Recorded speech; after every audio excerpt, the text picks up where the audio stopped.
শঙ্কর গুরু হরে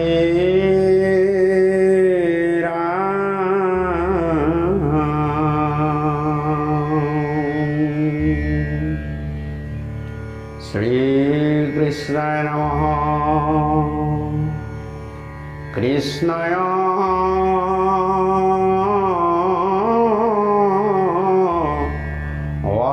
বাসুদেবায়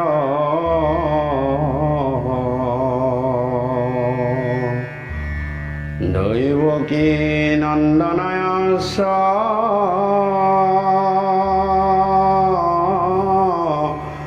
নন্দ গোপ কুমারায় গোবিন্দায় নমো নমঃ। নমঃ পঙ্কজনাভায়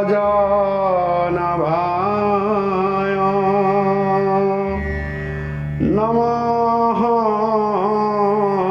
পঙ্কজমালিনে নমঃ পঙ্কজনেত্রায়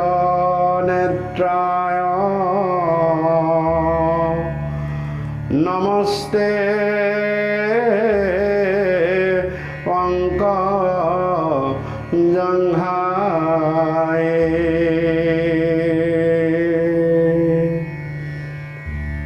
বসুদেবং সুতং কৃষ্ণং কংস সানুর মর্দনম দৈবকী হৃদয়ানন্দং কৃষ্ণ বন্দে জগদ্গুরু। হরে রাম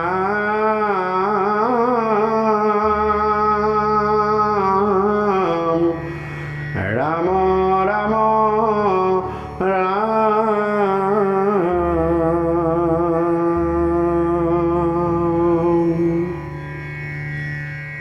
মূকং করোতি বাচালং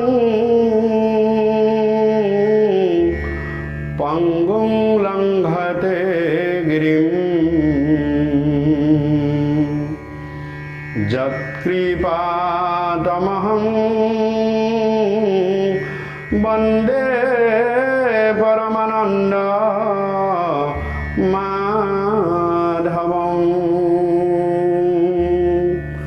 বন্দে পরমানন্দ মাধবং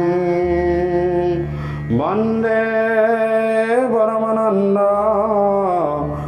মাধবং। কৃষ্ণ রাম হরি রাম মুকুন্দ রাধে মুরারি।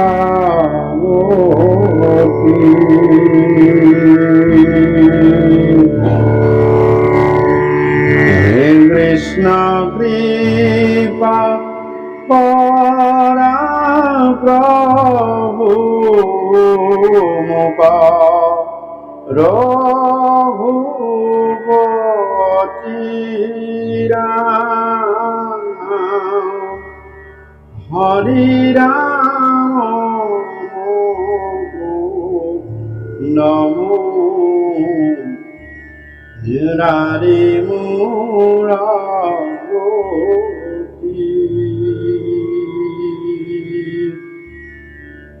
কৃষ্ণ কৃপা পরা প্রভু রঘুপতি। কৃষ্ণ জয় জয়তে মোৰ দুজনাগুৰু দুখানী অভয় শ্ৰীচৰণ স্মৰণ কৰি গ্ৰহণ কৰি বন্দন কৰি আজি কীৰ্তন ঘোষা পাঠ আৰু তত্ত্ব কথা আলোচনাৰ আজি প্ৰহ্লাদ চৰিত্ৰৰ 18 নম্বৰ কীৰ্তন ভাগি আজি পাঠ বিশ্লেষণৰ আলোচনাৰ কাৰণে আগবাঢ়িব হৈছে। দেশ আৰু শ্ৰী ভাৱবান্ধৱ ৰাজত্ব সমস্ত মোৰ দয়ালু কৃপালু গুৰুজনাই এই কীৰ্তন ভাগিৰ ঘোষাভাগিত কৈছে যে হে প্ৰভু মুকুন্দ, মোৰ নামৰ দৈত্যৰ অন্তকাৰী মুৰাৰী ভগৱন্ত, তোমাৰ অভয় শ্ৰীচৰণতেই মোৰ গতি। হে কৃষ্ণ, তোমাৰ কৃপা বিনে আমি জীৱন কেতিয়াও কুশল সচল কৰিব নোৱাৰোঁ। তুমি আমাক কৃপা কৰা। হে ৰঘুকুল নন্দন প্ৰভু শ্ৰীৰাম, তোমাৰ শ্ৰীচৰণত আমি শতকোটিবাৰ প্ৰণাম জনাইছোঁ। এইদৰে মোৰ দয়ালু কৃপালু গুৰুজনাই প্ৰহ্লাদ চৰিত্ৰৰ অষ্টাদশ কীৰ্তন ভাগিত আমাৰ ঘোষাভাগিত এইদৰে বৰ্ণনা কৰিছে।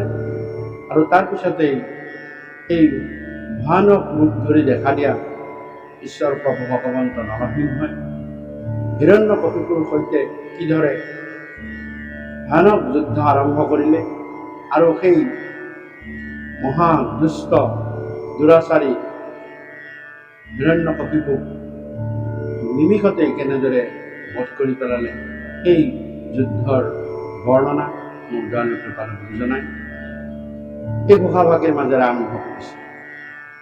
আৰু পদত দয়ালু কৃপালু গুৰুজনাই উল্লেখ কৰিছে, হে হৰি ৰাম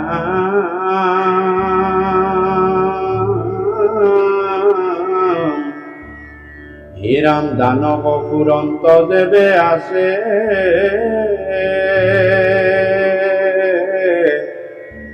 দেখি খংগে নৰসিংহে পাছে।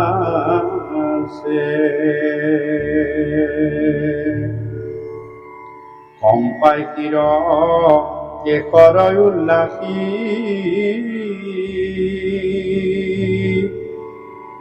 তুলিলায়া তাপহুৰ হাতী।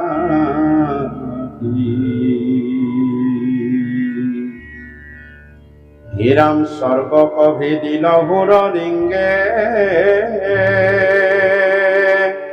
বেগে চাম্প দিলানৰ সিংহে।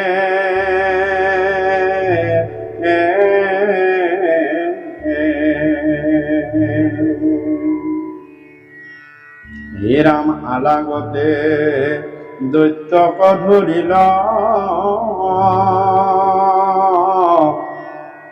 নাহি মাত চেতন হৰিল। হে ৰাম, সৰ্পে যেন ধৰিল ইন্দুৰ,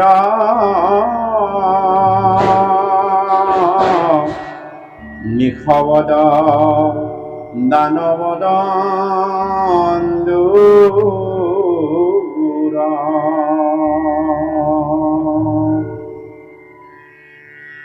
দানৱে যেতিয়া প্ৰভু নৰসিংহক বাৰম্বাৰ প্ৰহাৰ কৰিবলৈ খেদি খেদি আহিছে আৰু খেদি খেদি আহি ভগৱন্ত পুৰুষক তেওঁ প্ৰহাৰ কৰি গৈছে, সেই প্ৰহাৰ প্ৰভু ভগৱন্তই নিজৰ এই প্ৰকাণ্ড শৰীৰটো কাটি কৰি তেওঁ সেই প্ৰহাৰৰ পৰা নিজকে বচাইছে।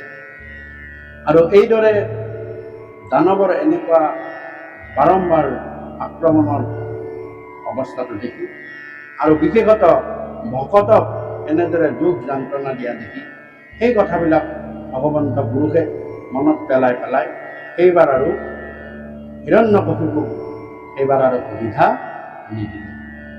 ভয়ংকৰ ৰূপ লৈ একেবাৰে সমস্ত শৰীৰ শিহৰিত কৰি কেশবিলাক ওপৰলৈ থিয় কৰি প্ৰকাণ্ড চিঞৰ মাৰি এইবাৰ হিৰণ্যকশিপুক ভগৱন্তই আক্ৰমণ কৰে।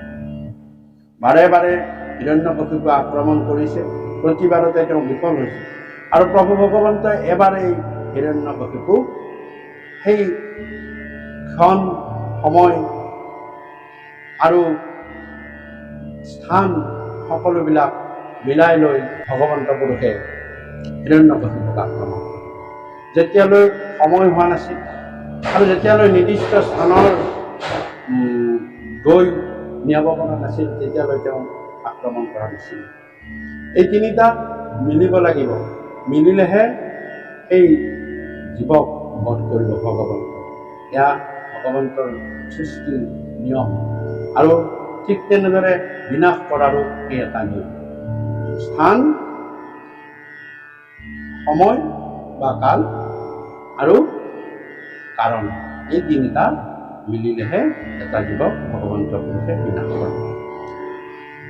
গতিকে সেইবাৰ ভগৱন্ত পুৰুষে নিৰ্দিষ্ট সময় যেতিয়া উপস্থিত হ'ল তেতিয়া ভগৱন্ত পুৰুষে সাধাৰণতে সাপবিলাকে যেনেকৈ অতি সহজে এন্দুৰবিলাকক ধৰি পেলায় আৰু ঠিক তেনেদৰে ভগৱন্ত পুৰুষেও কোনো ধৰণৰ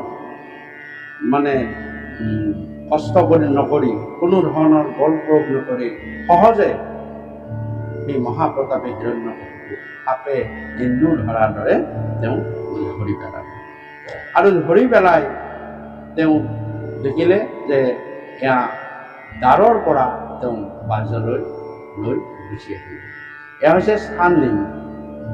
যে হিৰণ্যকশিপুৱে কৈছিল যে মই ঘৰৰ বাহিৰতো নমৰোঁ, মই ভিতৰতো নমৰোঁ। গতিকে ঘৰৰ বাহিৰ আৰু ভিতৰ ঠিক পানীযোৰ লৈ সেই স্থানলৈ লৈ আহিলে, সেই স্থানটো নিৰূপণ হ'ল। এতিয়া কালৰ কথা কৈছে, সময়ৰ কথা কৈছে যে তেতিয়া সেই এটা সময় যে নমৰিব ৰাত্ৰিত দিনত মৃত্যু নৌক। এতিয়া মই ৰাতিও নমৰিম, মই দিনতো নমৰিম। গতিকে সন্ধ্যাকাল, ঠিক সন্ধ্যা সময়ত দিনৰ অন্ত ৰাতিৰ আগমনত সেইখিনি সময় ৰাতিও নহয় দিনো নহয়। আৰু সেইখিনি সময়ত সাধাৰণতে আমাৰ প্ৰবাদ আছে যে হিৰণ্যকশিপু বধৰ সময় বুলি কয়। গতিকে সেইখিনি সময় আৰু তাৰপিছত হৈছে তাৰ কি হ'ল যেন অস্ত্ৰে শস্ত্ৰে কাটিবাক নোৱাৰিব। হিৰণ্যকশিপুৱে কৈছিল যে অস্ত্ৰৰ নমৰো, শস্ত্ৰৰ নমৰো, কোনো জীৱও মাৰিব নোৱাৰে, জীৱিত বস্তুৱে মোক মাৰিব নোৱাৰে আৰু মৃত বস্তুৱেও মাৰিব নোৱাৰে। গতিকে জীৱিত, আমাৰ শৰীৰত এটা জীৱিত বস্তু আছে, লাগি আছে, সি জীৱিত দেখিবলৈ, কিন্তু অথচ মৃত, আমি কাটিলেও দুখ নাপাওঁ। সেয়া হৈছে নখ। নখটো হৈছে আমাৰ দেহত লাগি আছে, দেহৰ পৰা ই লাহে লাহে বাঢ়িও যায়। বাঢ়ি গ'লেও ইয়াক কাটিলেও ছিগিলেও ইয়াৰ শৰীৰৰ কোনো প্ৰভাৱ আমি নপৰে। নখ কাটিলে আমি কেতিয়াও দুখ নাপাওঁ। কিন্তু সেনেকৈ যদি আন অংগ শৰীৰৰ সিমানখিনি কটা যায় তেতিয়াহ'লে আমাৰ বহুত দুখ পাওঁ, অসহ্য বেদনা হয়। কিন্তু নখৰ তেনেকুৱা নহয়। গতিকে নখ যে মই ঊৰ্ধটো নমৰোঁ, অৰ্ধটো নমৰোঁ, মোক ওপৰলৈ নিও কোনেও মাৰিব নোৱাৰে আৰু মোক মাটিত গাঁত খান্দি পুতি থ'লেও মই নমৰোঁ। তেনেস্থলত ক'ত ৰাখিলে যে উৰুত থাপি সেইখিনি সময়ত তেওঁ কি বুলি লিখিছে, উৰুত থাপি তেওঁ বধ কৰিলে। গতিকে কৃপালু গুৰুজনাই কীৰ্তনত লিখিছে, হে হৰি ৰাম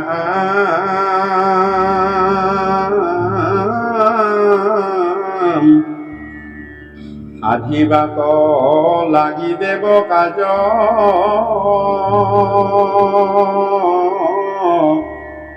দাদৰ কৰিলা তাংক বাজ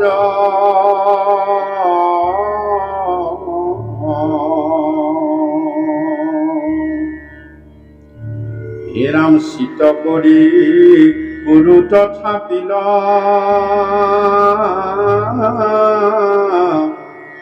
নখে তাৰ হিয়া বিদাৰি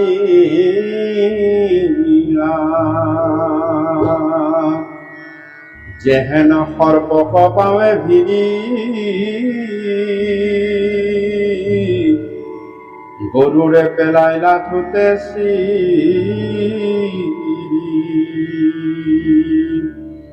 বিশেষত ভকত দেৱতাসকলৰ এই প্ৰতি দিয়া ভগৱন্ত পুৰুষে বচন হে দেৱতাসকল, তোমালোকে ভয় নকৰিবা, হিৰণ্যকশিপুৱে উৎপাত কৰি থাকক, কিন্তু যিদিনাই সি মোৰ ভকতৰ অহিত চিন্তিব, ভকতৰ ওপৰত সি হাত দিব, ভকতৰ ওপৰত আক্ৰমণ কৰিব, সেইদিনাই মই তাক বধ কৰিম। আৰু দেৱতাসকলে ভগৱন্তৰ সেই কথা শুনি পৰম সন্তোষিত হৈছিল, আৰু ভগৱন্তৰ পুৰুষৰ সেই কথাতে অধ্যয়ন গৈ দেৱতাসকলে নিজ নিজ স্থানলৈ গুচি গৈছিল। আৰু দেৱতাসকলৰ সেই কথা দি আহিছিলে ভগৱন্তৰ পুৰুষে, আৰু সেই দেৱতাসকলৰ কাৰ্য অৰ্থাৎ হিৰণ্যকশিপুক বধি এই পৃথিৱীত ধৰাধামত শান্তি স্থাপন কৰিব লাগে। আৰু দেৱতাসকলৰ মনৰ যি বাঞ্ছিত যে সেই বাঞ্ছিতখিনি পূৰণ কৰিব লাগে। ভকতৰ মনোবাঞ্ছা পূৰণ কৰাই ভগৱন্তৰ প্ৰধান কাম। প্ৰতি অৱতাৰৰে মুখ্য উদ্দেশ্য হৈছে ভকতৰ মনোবাঞ্ছা সিদ্ধি বা ভকতৰ কাৰণে ভকতক সুৰক্ষিত কৰি ৰখাৰ উদ্দেশ্য। গতিকে এইবাৰো ভকত দেৱসকলক ভগৱন্ত পুৰুষে সুৰক্ষিত কৰিবলৈ তেওঁ এই মহাপ্ৰতাপী হিৰণ্যকশিপুক বধ কৰিবলৈ ধৰিলে।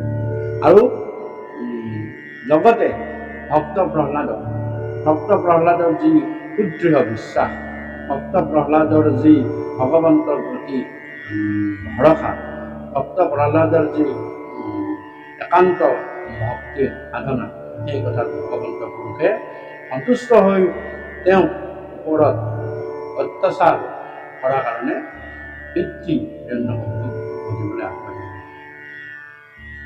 আৰু এনেদৰে এইবাৰ ধৰিলে যে গৰুৰে যেনেদৰে নিজৰ সুতীক্ষ্ণ হাতোৰাৰে সাপবিলাকক ধৰে আৰু লগে লগে সেই সাপ ফাৰি চূৰ্ণ বিচূৰ্ণ কৰি পেলায়, ফালি চিৰি পেলায়, ঠিক তেনেদৰে ভগৱন্ত নৰসিংহই হিৰণ্যকশিপুক ঘৰৰ পৰা বাহিৰলৈ উলিয়াই আনিলে।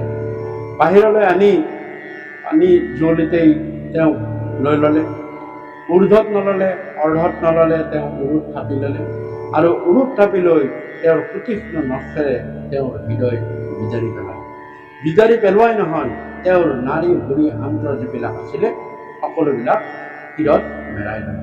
বিচাৰি ফুৰিলে লক্ষ্মীৰ সেই তুলসীৰ মালাডাল, যিডাল তুলসী মালালৈ লক্ষ্মীয়ে ভগৱন্ত পুৰুষৰ ওচৰলৈ আহিছিল, আৰু সেইদিনা লক্ষ্মীকো এই জয় বিজয়ে বাধা দিছিল, আৰু বাধা দি কৈছিলে যে যাবলৈ নোৱাৰা, আমাৰ অনুমতি অবিহনে ভগৱন্ত পুৰুষৰ ওচৰলৈ আপুনি পত্নী হ'লেও যাবলৈ নোৱাৰে। তেতিয়া লক্ষ্মী বৰ খং উঠিছিল, আৰু লক্ষ্মীয়ে বৰ ক্ৰোধিত হৈ এটা সাপ দিছিল, আৰু সেই তুলসীৰ মালাডাল যিডাল ভগৱন্ত পুৰুষক দিবলৈ আনিছিলে, আই মাতৃ লক্ষ্মী সেইডাল সিহঁতে অৰ্থাৎ জয়ে খাই পেলাইছে, আৰু খাই পেলাই সেইডালকে ভগৱন্ত পুৰুষ নৰসিংহই সেই হিৰণ্যকশিপুৰ শৰীৰত বিচাৰি পেলালে। হে হৰি ৰাম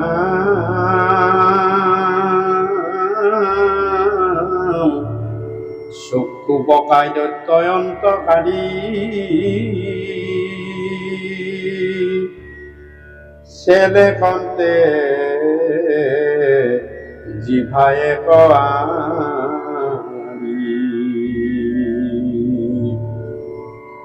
হে হৰি ৰাম ৰুধিৰে নিগদ দেহা হুই,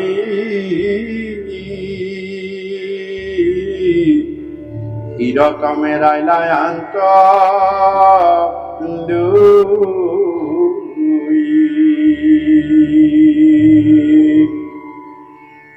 হে দেখি দৈত্য কত কিতাই ন, অস্ত্ৰ শস্ত্ৰ ধৰি কোধে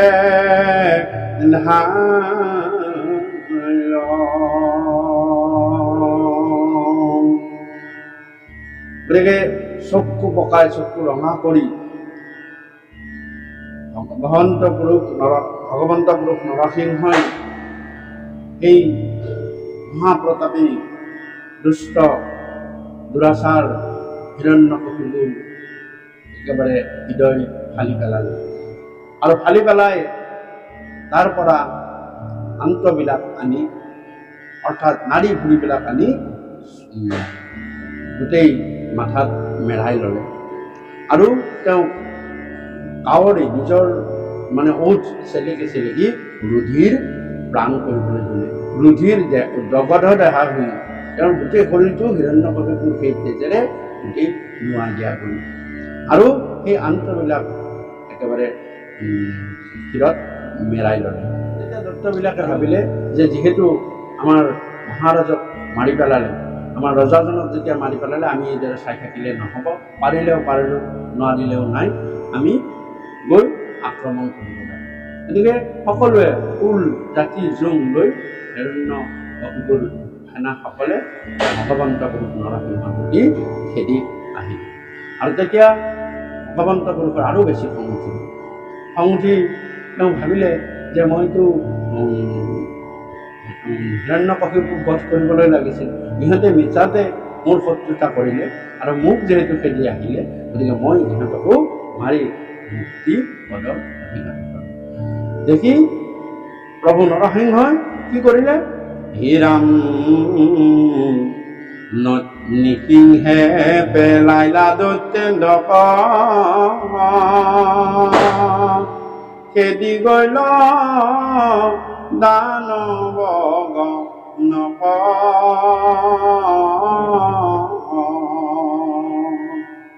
হৰাম কাকো নখে কৰি দুই চিৰ, তোকৰে চিন্দিলা কাদশিৰ, একাকো গোৰে মাৰি ঘৰা কতি, সংহৰিলা দানৱ প্ৰদাতি।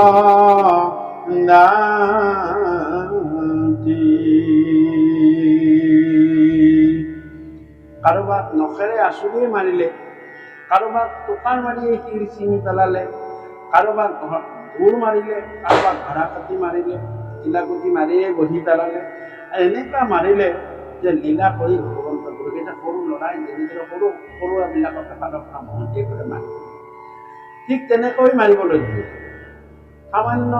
সামান্য সেই দৈত্যবিলাক ভগৱন্ত পুৰুষৰ পদতলতে বহুত দৈত্য মৰি গ'ল।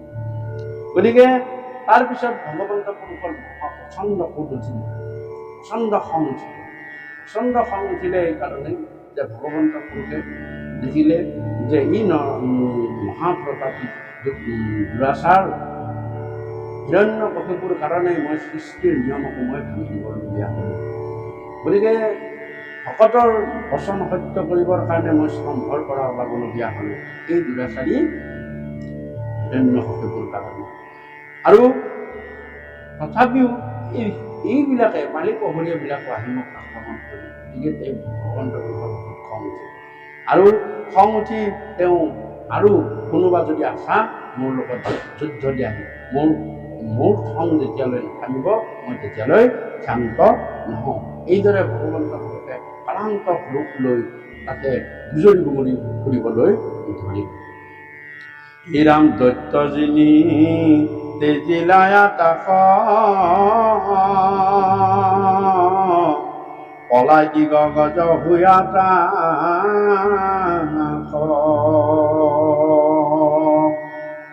জংকাৰন্তে শিৰদকে খৰ, উৰাই সবে বিমান স্বৰ্গ,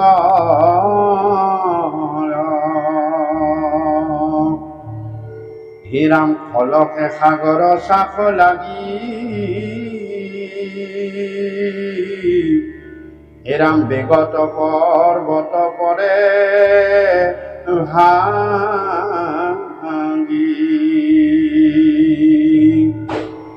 হে ৰাম নৃসিংহৰ চৰণৰ গতি, তলবল কৰে বহু মতি,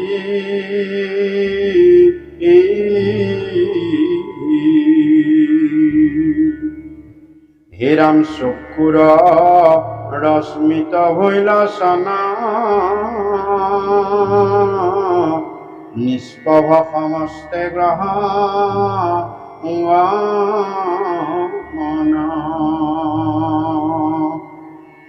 দৈত্যেন্দ্ৰ দিব্য সিংহাসনে বকিল নৃসিংহ কোপ মনে। যে নৰসিংহ ভগৱন্তৰ এই প্ৰচণ্ড ক্ৰোধত ভগৱন্ত গুৰু নিজেই সুস্থিৰত থাকিব পৰা নাই। প্ৰকাণ্ড প্ৰকাণ্ড চিঞৰ তেওঁ এৰিবলৈ ধৰিছে। তেওঁ সেই চিঞৰত দিগ্গজ যিবিলাক আছিলে সকলোবিলাক ভয়তে পলাবলৈ ধৰিলে।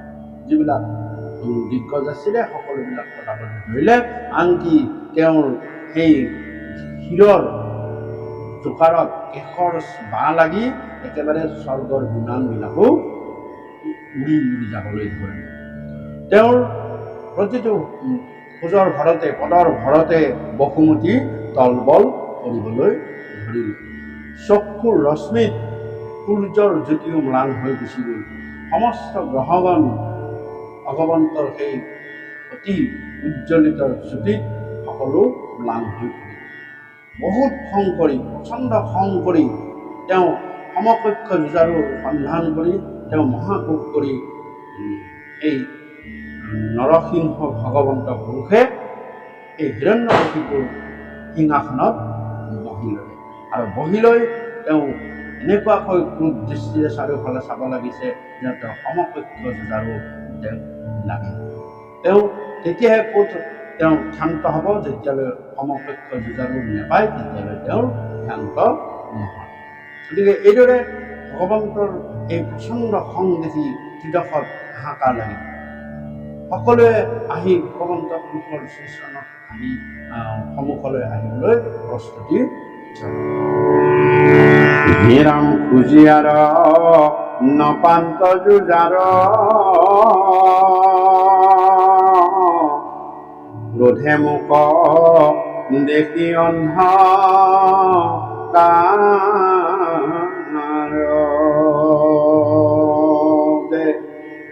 তেওঁ খুজি আৰু যুঁজাৰুৰ সন্ধান তেওঁ নাপালে। মুখত তেওঁ প্ৰচণ্ড খং উঠিল আৰু মুখ একেবাৰে অন্ধকাৰ কৰি ভয়ানক এটা ৰূপ লৈ এই হিৰণ্যকশিপুৰ সিংহাসনত বহিল। আৰু তাকে দেখি সমস্ত ত্ৰিজগতৰ ভয় হ'ল যে ভগৱন্ত পুৰুষৰ এই কোপ কেনেদৰে শান্ত কৰে। হে ৰাম দেখি ত্ৰিজগতে ভৈলা ভয়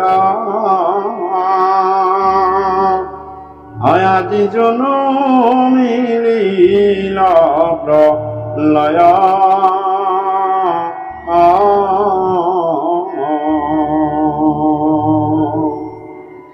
হে ৰাম শুনি পাছে দৈত্যৰ নিৰ্যান ৰংগে আইলা দেৱৰ বিমান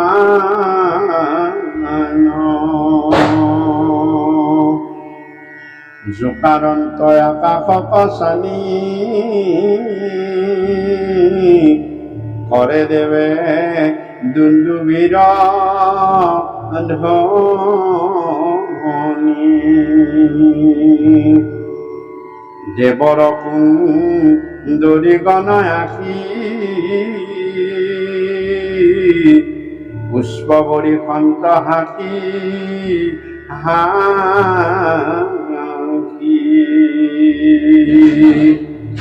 হে ৰাম প্ৰধান গন্ধৰ্বে গীত গাৱে হে ৰাম বিদ্যাধৰে মৃদংগ বজাৱে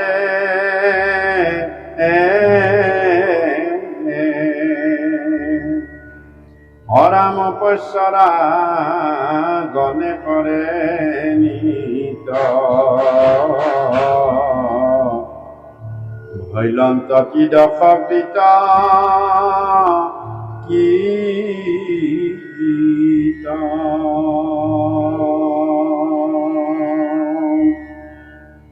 ভগৱন্ত পুৰুষৰ এই ক্ৰোধ নিবাৰণ কৰাবলৈ লগে লগে ত্ৰিদশ কোটি দেৱতাই আহি তাত উপস্থিত হ'ল। কোনোবাই বিমানেৰে আহিলে আৰু বিমানে আহি আকাশৰ পৰাই ভগৱন্তৰ জয় জয় ধ্বনি দিবলৈ ধৰিলে। দেৱতাসকলে দুন্দুভিৰ ধ্বনি কৰিলে ভগৱন্ত পুৰুষ প্ৰসন্ন হ'বৰ কাৰণে। মাংগলিক তেওঁলোকে সকলো ধৰণৰ কাৰ্যবিলাক কৰিবলৈ ধৰিলে। দেৱৰ সুন্দৰীসকলে তেওঁৰ ওচৰৰ সন্মুখত আহি নাচিবলৈ ধৰিলে। সকলোৱে দত্তৰ এই নিৰ্যানত আনন্দৰ উৎসৱ কৰিবলৈ ধৰিলে। প্ৰধান গন্ধৰ্ববিলাকে ভগৱন্ত পুৰুষক স্তুতি কৰি গীত গাবলৈ ধৰিলে। বিদ্যাধৰবিলাকে খোল মৃদংগ বজাই তেওঁৰ আগত নৃত্য কৰিবলৈ ধৰিলে। অপস্যৰাগণসকলে আহি নৃত্য কৰিবলৈ ধৰিলে। ত্ৰিদশ কোটি দেৱতা মণ্ডলীয়ে ভগৱন্ত পুৰুষৰ মন প্ৰসন্ন কৰিবৰ কাৰণে যিয়ে যেনেকৈ পাৰে সকলোৱে অব্যাহত ৰাখে।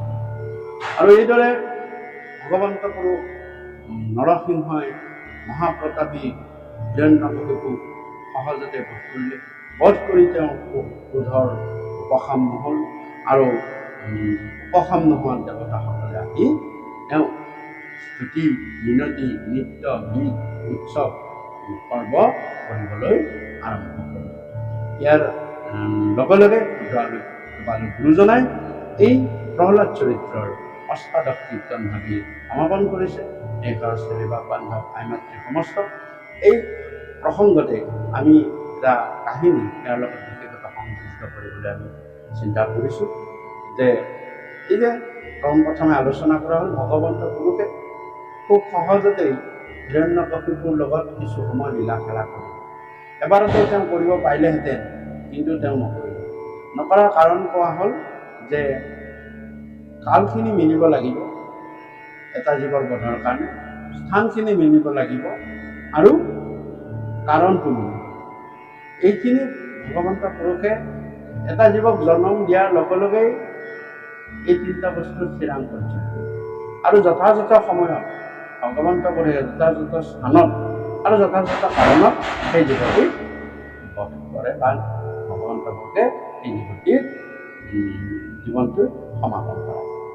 এই বিষয় লৈ আমি এটা বিশেষত কাহিনী এটা আপোনালোকৰ আগত অৱগত কৰাবলৈ লৈছোঁ যে এবাৰ এটি জীৱই খুব সৌভাগ্যক্ৰমে তেওঁ জীৱতী গৈ বৈকুণ্ঠ পালে।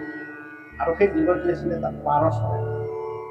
গতিকে পাৰ চৰাই জীৱতী গৈ যেতিয়া বৈকুণ্ঠ পালেগৈ, ঠিক সেইদিনাখনেই ভগৱন্ত পুৰুষৰ মন্দিৰলৈ দেৱতাসকলে নিজৰ পাপৰ যি বাধি দেৱবৰ্ষীয় পাপবিলাক মোচনৰ কাৰণে বা দৰ্শনৰ কাৰণেহে আহি আৰু শুদ্ধ হৈ যায়। এইটো এটা দেৱতাসকলৰ নিয়ম যে দেৱবৰ্ষীয় এটা বছৰত তেওঁলোকে যিমানখিনি পাপ তেওঁলোকে গ্ৰহণ কৰে, মনুষ্য বা আন জীৱৰ পৰা তেওঁলোকে গ্ৰহণ কৰি লয়, সেইখিনি পাপ তেওঁলোকৰ গাত লাগি থাকে। আৰু সেইখিনি মোচনৰ কাৰণে তেওঁলোকে দেৱবৰ্ষীয় বছৰত এটা দিনত আহি ভগৱন্ত পুৰুষক দৰ্শন কৰি নিজে শুদ্ধ হৈ আকৌ নিজ নিজ স্থানলৈ গুচি যায়।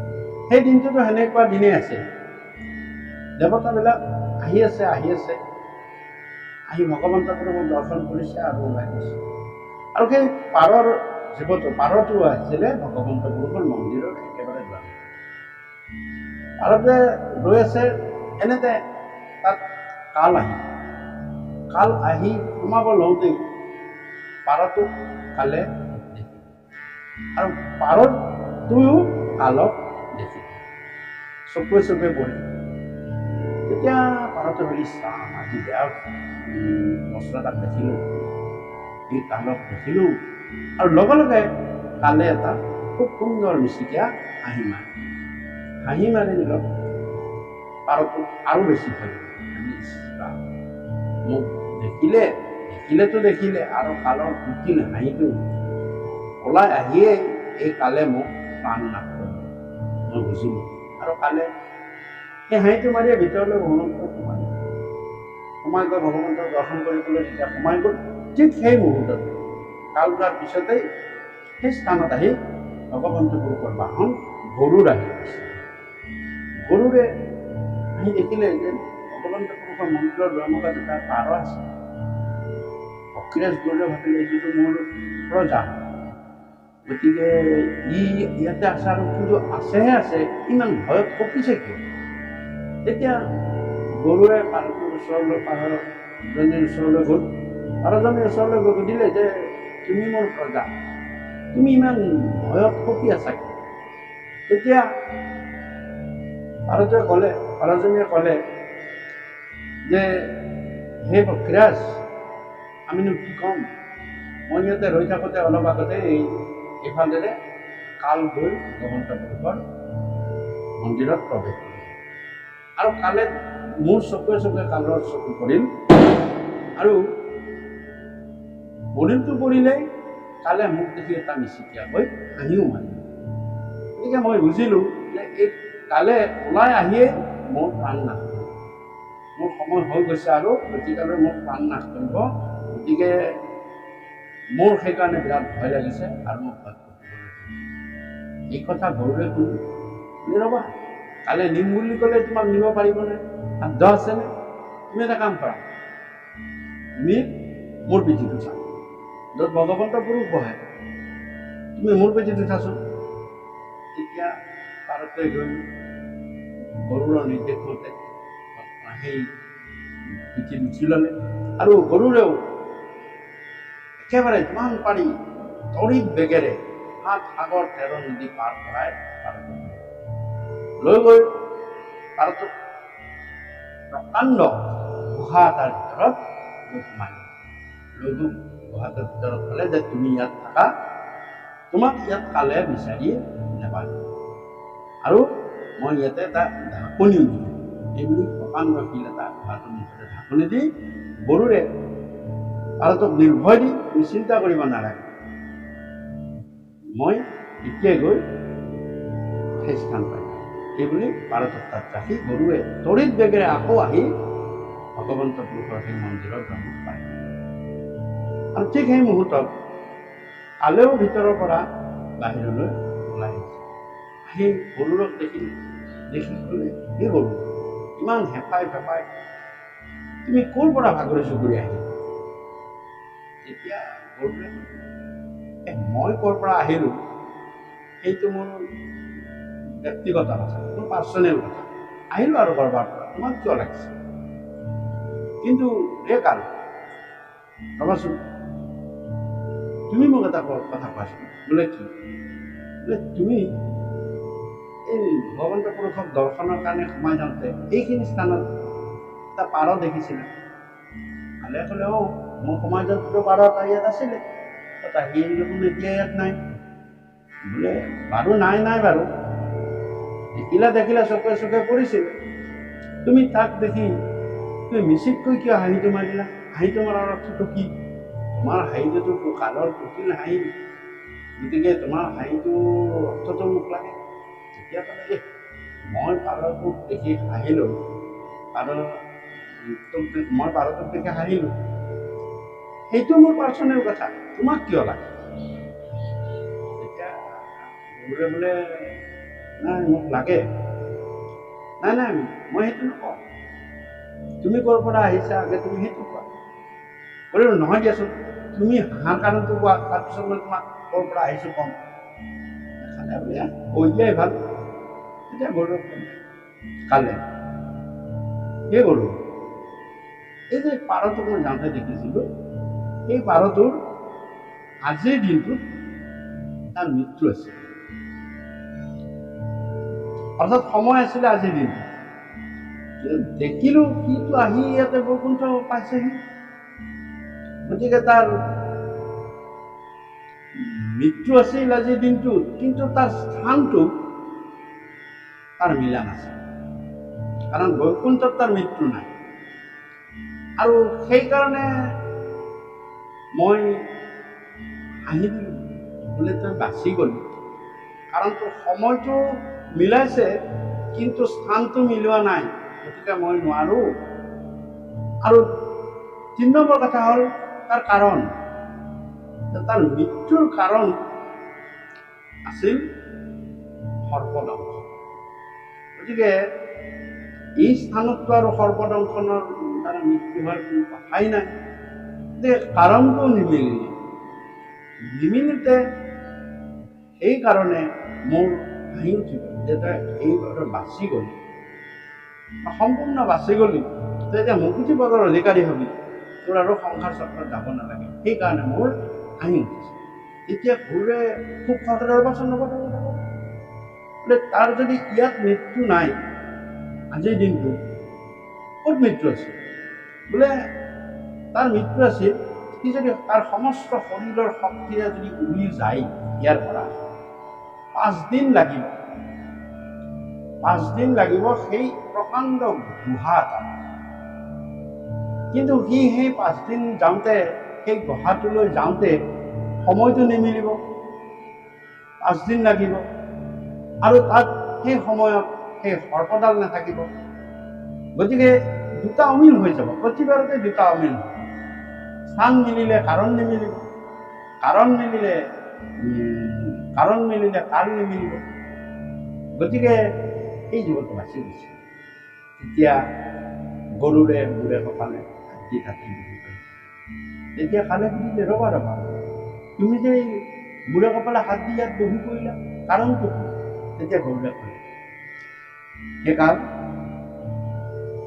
মই এনেকুৱা এটা কাম কৰিলোঁ যে সেই পাৰটো মই এতিয়াই মুহূৰ্ততে গৈ সেই গুহাটোত থৈ আহিলোঁ। বোলে কি? বোলে আৰু থলো এটা শিল এটা জাপি থৈ দিলোঁ। তেতিয়া কালে ক'লে, সেই গৰুৰ ভগৱন্ত পুৰুষে প্ৰতিটো জীৱৰ জন্মতে এই 3টা বস্তু নিৰ্ণয় কৰি থাকে, তাত তোমাৰ মোৰ কোনো হাত নাই। ভগৱন্ত পুৰুষে সমস্তখিনি কৰাব। তেওঁ আচলতে বৈকুণ্ঠৰ নিচিনা ঠাইত আহি পাইছে, তেওঁ মোৰ প্ৰতি ভয় কৰিবৰ কোনো প্ৰয়োজন নাই। আৰু তেওঁ এইটো চিন্তা কৰিব লাগে যে ইয়াত যদি তেওঁ কিবা মই প্ৰাণো লওঁ, তেতিয়াহ'লে তেওঁ কেতিয়াও আৰু সংসাৰ চক্ৰ যাপন কৰিব নালাগে। কিন্তু তোমাৰ দ্বাৰা ভগৱন্ত পুৰুষে কি কৰালে, সেই জীৱটিক আকৌ পুনৰ সংসাৰ চক্ৰলৈ ঠেলি পঠিয়াই দিলে। ব'লা তুমি বিশ্বাস নকৰা যদি চাওঁ সেই জীৱটিক কি লওঁ। তেতিয়া কালৰ সৈতে গৰুৰ সেই গুহাটোলৈ আহিল আৰু শিলটো গুচাই দি দেখে যে হয় এটা প্ৰকাণ্ড সাপে আহি সেই পাৰটিক সেই সময়ত গিলিবলৈ ধৰিছে। গতিকে এই 3টা স্থান, এই 3টা বস্তুতে কাল, স্থান আৰু কাৰণ, এই 3টা ভগৱন্ত পুৰুষে স্থিৰাং কৰিছে। কিন্তু সেইখিনি স্থিৰাং কৰিলেও যদি বৈকুণ্ঠত থকা যায়, বৈকুণ্ঠ পদৰ পৰিৱেশত থকা যায়, তেতিয়া এই জম কাল মায়াৰ পৰা ভগৱন্ত পুৰুষে অৰ্থাৎ স্থান, কাল আৰু কাৰণৰ পৰা ভগৱন্ত পুৰুষে ৰেহাই দিয়ে আৰু পদৰ অধিকাৰী কৰে। কিন্তু সম্পূৰ্ণ শুদ্ধ ভগৱন্তৰ শ্ৰীচৰণত বিশ্বাস ৰাখিব লাগিব আৰু ভগৱন্ত পুৰুষেও এই নিয়মৰ কেতিয়াও ব্যতিক্ৰম নকৰে। হিৰণ্যকশিপুক ভগৱন্ত পুৰুষে সেইকাৰণে নিৰ্দিষ্ট কালত, অৰ্থাৎ সন্ধ্যা কালত, আৰু তেওঁ সন্ধ্যা কালত লগতে নিৰ্দিষ্ট স্থানত, এই যে বাহিৰ নহয় ভিতৰ নহয় নিৰ্দিষ্ট স্থানত, আৰু ভক্ত কৰা অত্যাচাৰ উৎপীড়নৰ কাৰণত হিৰণ্যকশিপুক প্ৰভু ভগৱন্তই এই স্থানত বধ কৰিছিল।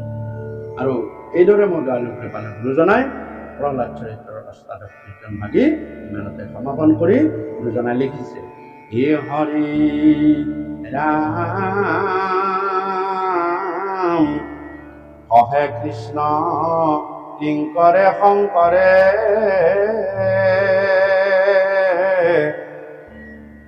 হে ৰাম বোলা হৰি হৰি খবৰ নালে। কৃপালে গুৰুজনাই আমাৰ সমস্তকে হৰি হৰি ৰাম নাম ভক্তি কৰিছে আৰু ভগৱন্ত পুৰুষৰ দোকানী শ্ৰীচৰণত ভক্তিৰে ভগৱন্ত পুৰুষৰ দোকানী শ্ৰীচৰণত আশ্ৰয় ল'বলৈ আমাক উপদেশ দিছে, গুৰুৱে আমাক শুনিছে আৰু গুৰুৰ এই বাক্য বচনকে মানি আমি সমস্তখিনি ভগৱন্তৰ শ্ৰীচৰণত আৱদ্ধি জনাই লগতে আমি আপোনাৰ পৰম চৈতন্যময় ভকত আপোনাক অৱশ্যে চৰণত আহ্বান জনাই আজিৰ এই কীৰ্তন ঘোষা পাঠ আৰু তত্ত্বকথা আলোচনা অনুষ্ঠানৰ 34 নম্বৰ খণ্ডটি লগতে প্ৰহ্লাদ চৰিত্ৰৰ 18 নম্বৰ কীৰ্তন ভাগি আজি ইমানতে সমাপন কৰিছোঁ। আমাৰ শতকোটি অপৰাধ আপোনাৰ সময় মোচন কৰিব আৰু কৃষ্ণ কথা শ্ৰৱণানন্দে আমাক কৃতাৰ্থ কৰিব। কৃষ্ণ কৃষ্ণ কৃষ্ণ।